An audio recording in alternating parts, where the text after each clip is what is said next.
Good afternoon, everyone. Thanks for joining us for our 2:30 streaming show. I'm Jamie French. We are going to start off in Western Kentucky. Happening tonight in Dawson Springs, a candlelight vigil will be held to honor the lives lost 4 years ago in a devastating tornado outbreak. The December 2021 tornado outbreak included a strong EF4 tornado that tore across northwestern Tennessee and into western Kentucky, killing nearly 60 people.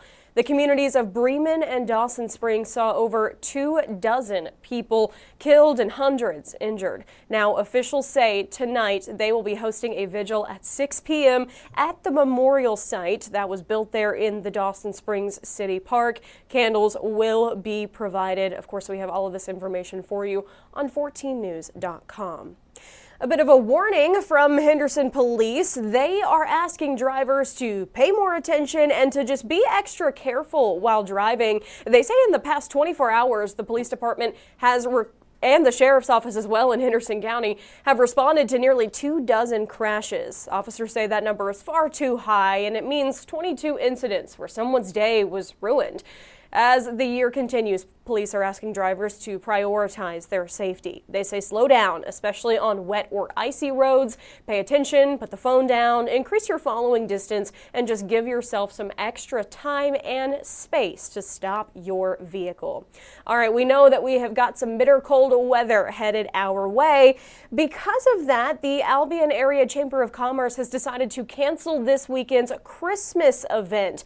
Now, they say that includes the Heart of the Holidays Light and Christmas Parade. The event was scheduled to start at the Edwards County Fairgrounds on Saturday evening. No word yet if they plan to reschedule, but they just want to keep everyone safe because the temperatures are going to be quite cold. So, of course, when they put a new date back on the calendar there in Albion, we'll be sure to let you know. Now, speaking of the cold weather, this is a perfect segue to get things over to meteorologist Michael Fecca. He's going to talk a little bit more about some possible snow headed our way and those bitter cold temps that we will be seeing. So stand by.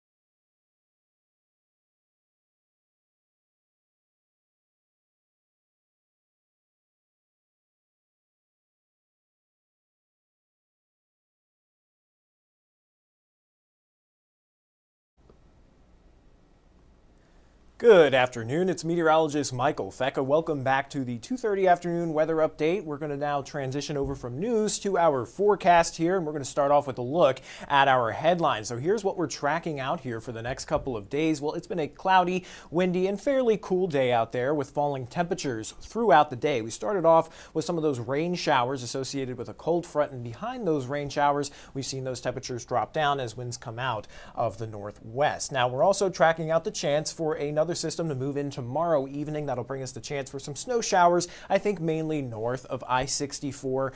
You could see some of that snow, but the rest of us not really looking too promising. And then we're tracking out, again, the chance for some more flurries as we head into this weekend, but that's going to be associated with another push of colder air, and that's going to send our temperatures way, way down below average. It is actually going to be some of the coldest air we've had so far this season. So I'll break down all those details, but we'll start off with a look at what's happening right now. We've got this area of low pressure that's now starting to wrap itself up across portions of New England, spreading across much of the area. A lot of snowfall, but here in the tri-state, we were dealing with some of those rain showers associated with the front early this morning, and behind that, we've got that air coming down in from the northwest. But here's a satellite radar loop from this morning, maybe even some heavier pockets of rain pushed through earlier this morning, but since we've started off into the afternoon, we started to clear out and dry out, and we'll stay on the cloudier side even as we go through the night tonight, but but with some drier northwesterly winds. Not really expecting much more in the way of precipitation as we go through the rest of this evening. Just looking at mostly cloudy skies out there through the overnight and into the day on Thursday. We really don't have much to track out through the day on Thursday. It's not until Thursday night that we start to see that chance for some more snow showers to move in. So for this evening, we'll see temperatures drop down into the mid-20s, mostly cloudy skies.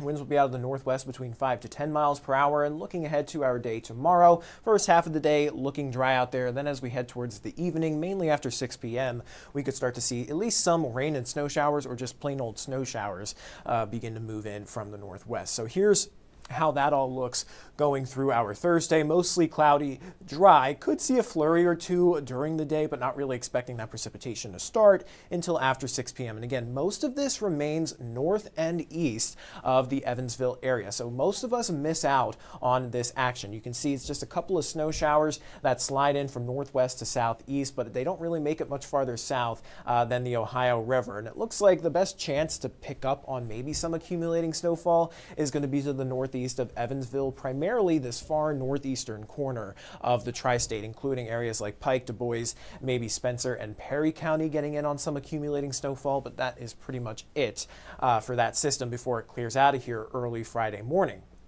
Now, in terms of snowfall amounts, again, very, very light stuff here. Not really expecting much in the way of snow, at least in the Evansville metro area. Could get a quick little dusting from some of those snow showers, but the best chance to see maybe up to an inch or maybe 2 inches is going to be in that far northeastern corner of the tri-state, primarily Pike, Du Bois, and northern Perry County there. You could see a lot of the models have actually even trended downward a little bit. The model I just showed you was the graph model, and that seems to be the most gung-ho on the snowfall there. So in terms of what we're expecting here, maybe a coating to an inch for areas in the Evansville, mainly northeast of Evansville is where you have the best chance to see up to an inch, and maybe some pockets of closer to 2 inches are possible there in portions of Du Bois County up towards Pike and northern Perry County there. So not expecting much of an issue out of this, and I think most of this accumulation happens on grassy and elevated surfaces. So I think a lot of the roadways, especially by the time we wake up Friday morning, maybe a few slick spots, but I think for the most part is going to be pretty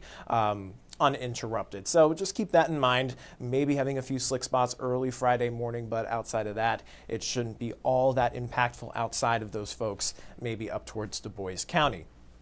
Now, in terms of precipitation chances for the rest of the week, we do have that chance for a few more light snow showers or flurries once we get into this weekend. That's going to be associated with another frontal boundary that's going to be dropping in from the northwest. But most importantly is that this frontal boundary is going to be bringing in much cooler push of air, especially for the second half of the weekend, with high pressure building in by Sunday and into Monday. So here's a look at your temperature trend. I want you to look at what our normal high is, usually in the mid to upper 40s. We are well below that already, and we aren't even going to come close to it. Maybe on Friday we'll top back out in the lower 40s, but that front moves through on Saturday, and we see temperatures drop all the way down to the 30s for Saturday and all the way down to around 20, maybe some spots only hanging out in the teens on Sunday, and then those overnight lows dropping all the way down into the single digits. And it is going to be pretty breezy during that time frame as well, especially Saturday night into Sunday morning. That's where I think we'll have the strongest wind gusts, and you factor in those cooler temperatures, and it's going to feel a lot colder out there. Wind chill values could be down around 0 or maybe even below 0 waking up early Sunday morning. So making sure you're bundled up if you have anywhere to be early Sunday. Now, a lot of folks headed out to church. You got to have multiple layers, gloves, hats, and scarves. You want to cover your exposed skin because it's definitely going to bite through those clothes if you're not layered up. So just going to see a lot more colder temperatures on the way here through the end of the work week. And again, a few opportunities for some flurries or some light snow showers. Excuse me, let me bring this right back to us. But there's a look at your 7-day forecast. Let me take that full screen so you guys can get a better view at it. But tracking out mostly dry conditions during the day on Thursday, expecting some snow showers to move in from the northwest after 6 p.m. And again, most of that snow stays north and east of the Evansville area, where You could see maybe up to 1 or 2 inches in portions of Du Bois or Pike County, maybe even northern Perry County is a possibility, but the rest of us really not seeing much of an impact from that system. We'll stay on the drier side for Friday, and then we see another frontal boundary drop in Saturday afternoon and into Saturday evening, and that's going to usher in some of the coldest air we've seen so far this season. Temperatures drop down into the single digits overnight Saturday into Sunday, and only topping out in the upper teens to around 20 by the time we get into Sunday, before temperatures start to moderate back to at least near normal towards the beginning and middle of next week. So that is all I've got here for the forecast portion of our streaming show. So I'm going to hop off. I'll send you guys over to 14 News at 4, 5, and 6 for all the latest news and weather headlines. Until then, everybody, stay safe and have a great rest of your day.